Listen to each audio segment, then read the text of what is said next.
Air marshal صاحب میں آپ سے ذرا ڈسکشن کا آغاز کرنا چاہتا ہوں. مجھے بتائیں جو اس وقت ایران کی طرف سے مبینہ امریکن ایئر بیسز کو نشانہ بنایا گیا ہے، اور یہ بھی کہ اب امریکہ اور سعودی عرب نے پھر ریٹیلیشن شروع کر دی ہے، سو یہ کس طرح کی آپ کو ملٹری اسٹریٹجی لگتی ہے جس میں ڈائریکٹ سعودی عرب اور امریکہ اب مل کر جو ہے وہ ایران کی جو پراکسیز ہیں اس کے اوپر اٹیک کر رہے ہیں؟ جی بسم اللہ الرحمن الرحیم. آپ کا بہت شکریہ میری رائے دینے کے لیے. سب سے پہلے تو میں یہ بات آپ سے ڈسکس کرنا چاہوں گا کہ اس وقت جو میجر فریق ہیں وہ ہیں تو امریکہ اور ایران ہی، اور اس کے پیچھے ظاہر ہے وہ صہیونی سوچ ہے جو کسی حد تک کم ہو چکی ہے. لیکن دونوں فریقین جو ہے وہ گفتگو اور جنگ کی ہندی کے ساتھ ساتھ انگریزی کا لفظ ہے جو کسی رپورٹر نے بھی لکھا کہ ٹاک فائٹ پہ بھی ہے. اور ٹاک فائٹ کیا ہے کہ وہ اپنے گفتگو اور جنگ کی حکمت عملی کے ساتھ ساتھ اپنے مفادات کو سامنے رکھتے ہوئے اسی جنگ میں چلتے جا رہے ہیں. یعنی وہ جو گیپ آتا ہے اس میں گفتگو بھی کرتے ہیں اور جنگ بھی کرتے رہتے ہیں. آلدو تشدد اور جو سفارتکاری ہے وہ ضد نہیں ہے بلکہ ایک مقصد کو حاصل کرنے کے لیے دو مختلف ٹولز کہہ سکتے ہیں. کلاوزویٹز نے بڑے پرانا کہا کہ جو وار از کنٹینیوشن آف پالیسی، یعنی جنگ جو ہے وہ دوسرے ذرائع سے انہیں چیزوں کا تسلسل ہے. تو یہ جو نئی صورتحال آئی ہے یہ بڑی بہت ہی پریشان کن ہے، اور اس پریشانی سے مسئلہ یہ ہو رہا ہے کہ کو ایک تاثر یہ آ رہا تھا کہ شاید گلف اسٹیٹس امریکہ سے دور ہو رہے ہیں، لیکن اس کمبائنڈ ایفرٹ سے جب انہوں نے اٹیک کیا تو وہ اس تاثر کو ختم کر رہے ہیں. اور امریکہ یہ دیکھ چکا ہے کہ گلف اسٹیٹ میں ان کی ملٹری پریزنس کے باوجود وہ ایم حاصل نہیں ہوئے. تو میرے خیال میں اس سے کشیدگی میں اضافہ ہوگا، جنگ دوبارہ پھیل سکتی ہے.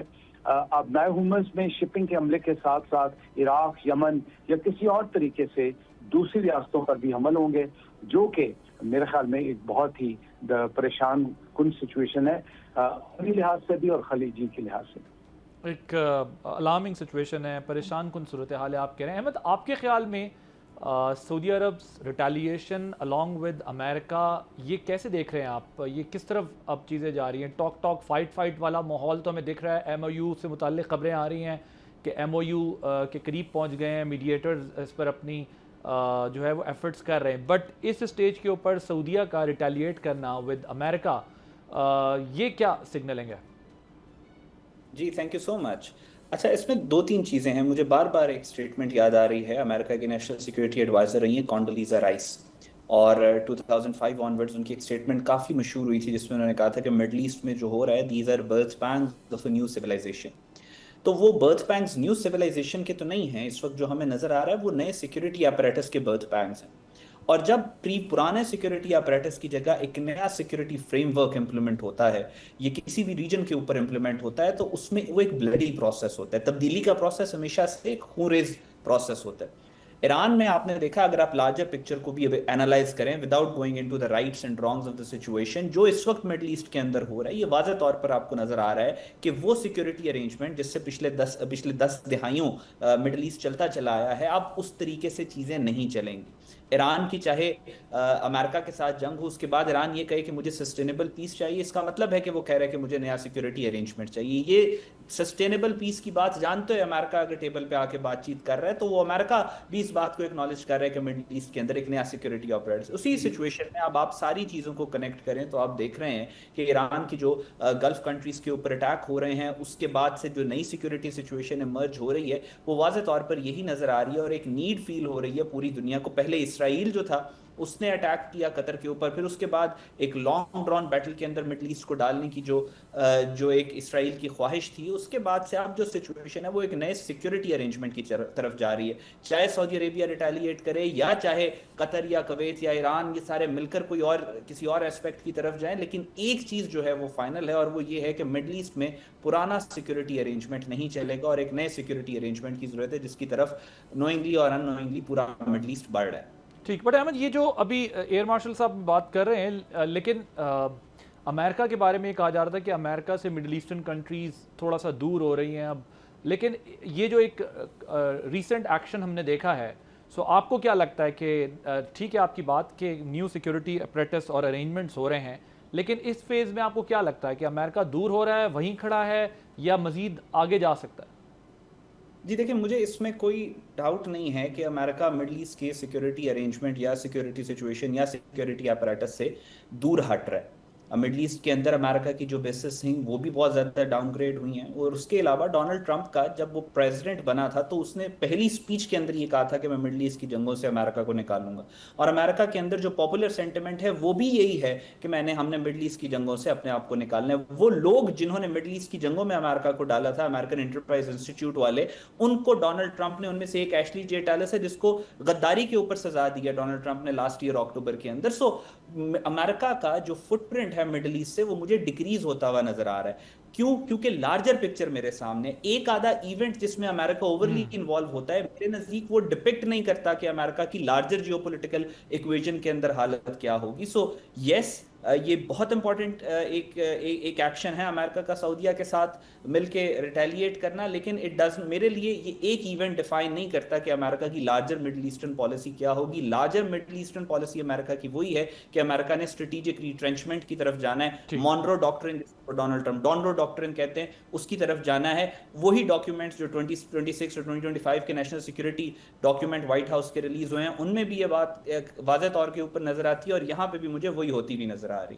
Okay, fair enough. امبیسڈر صاحب, یہ جو ابھی کرنٹ سچویشن ہے امریکہ اور سعودی عرب کی ریٹیلیشن ٹو ایران اور ایک جوائنٹ ملٹری ایکشن, یہ کس چینج کی طرف ریفلیکٹ کر رہا ہے؟ What is going to happen next? Well, basically, first of all, in fact, this joint operation which has been conducted against the proxy of Iran in Iraq, that was in fact almost expected by the people like myself. But usme hua ye ki jab Pakistan کی اس وقت یہی خواہش, یہی منشا تھی کہ کس طرح سعودی عرب اور اس میں آپ بالکل آمنا سامنا نہ ہو جائے اور ایک دوسرے پہ حملے نہ کرنا شروع کر دیں, خاص طور پہ سعودی عرب کی retaliation.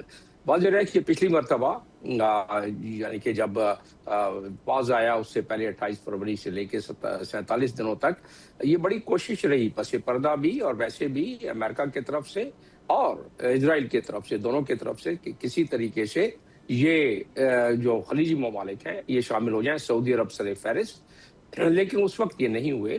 Better sense prevailed because they knew that the cost of retaliation is much higher than the cost of restraint. تو اس کی وجہ سے وہ خاموش رہے. اب رہا سوال کہ ایران, میں سمجھتا ہوں کہ بیک چینل ڈپلومیسی اتنی ہو چکی ہے کیونکہ وہ تھرڈ کنٹری پہ اس نے سعودی عرب نے ایک جوائنٹ اٹیک کیا ہے امریکہ کے ساتھ مل کے, تو لہٰذا ایران اس میں اس کے پاس نہ مورل جواز بنتا ہے اور نہ ہی کوئی اس میں لیگل جواز بنتا ہے کہ وہ اس کے ریٹیلیٹ کرے سلسلے میں. اور پھر بیک چینل ڈپلومیسی میں یقیناً کافی سارے ملک, پاکستان سر فہرست, اس میں بیچ میں یہ بڑا آسانی سے میں ایزیوم کر سکتا ہوں کہ پاکستان کا بھی اس میں کردار ہے کہ بس یہی ختم, اور ایران کو بھی کہ بھائی اگر آپ نے دوبارہ ہوتیوں نے کیا تو کم از کم ہوتیوں کی خیر نہیں ہے, اور اگر کسی پراکسی نے کیا تو اس کی خیر نہیں ہے, اگر ایران نے کیا تو اس کی خیر. یہ ایک اشارہ ہے, یہ ایک بہت بڑا اشارہ ہے ایران کی طرف کہ اگر ایران نے بھی اب حملہ کیا سعودی عرب کی طرف تو پھر یہ پیمانہ لبریز ہے, اور پھر سعودی عرب ایران پہ حملہ کر سکتا ہے, اور اس کے بعد یہ دنگل آگے بڑھ سکتا ہے. اس کے بعد وہی بات آ جانی ہے جو ایران پہلے کرتا رہا ہے کہ اگر ہمارا انفراسٹرکچر نہیں تو پھر کسی کا بھی نہیں, اگر ہماری آئل فروخت نہیں ہو سکتا ہے تو پھر کسی کا نہیں. تو اس لحاظ سے اگر ہمارا ڈی سیلینیشن پلانٹ اگر ہمارا برباد ہوتا ہے تو یہ 450 کے قریب ڈی سیلینیشن پلانٹ جو اس پورے خلیجی ممالک میں ہیں یہ ختم, یعنی 90% لوگ پیاسے مر جائیں. تو یہ تمام چیزیں آگے خطرناک موڑ کی طرف چل رہی. میں نہیں سمجھتا کہ سعودی عرب اس حد تک اس بات کو پہنچائے گا. ولنریبلٹی کس کی زیادہ ہے؟ خلیجی ممالک, سعودی عرب سمیت. ولنریبلٹی کس کی کم ہے؟ ایران کی. ایران میں برداشت کا مادہ زیادہ ہے یا خلیجی ممالک میں؟ ایران میں. تو اس لحاظ سے اگر دیکھا جائے تو still I feel that the better sense would play. لیکن ایک چیز جو گفتگو ہو رہی تھی اس میں اپنا نقطہ تھوڑا شامل کرنا چاہوں گا کہ اس وقت واقعی میں جو چینج جو یہ ہے جو اس کی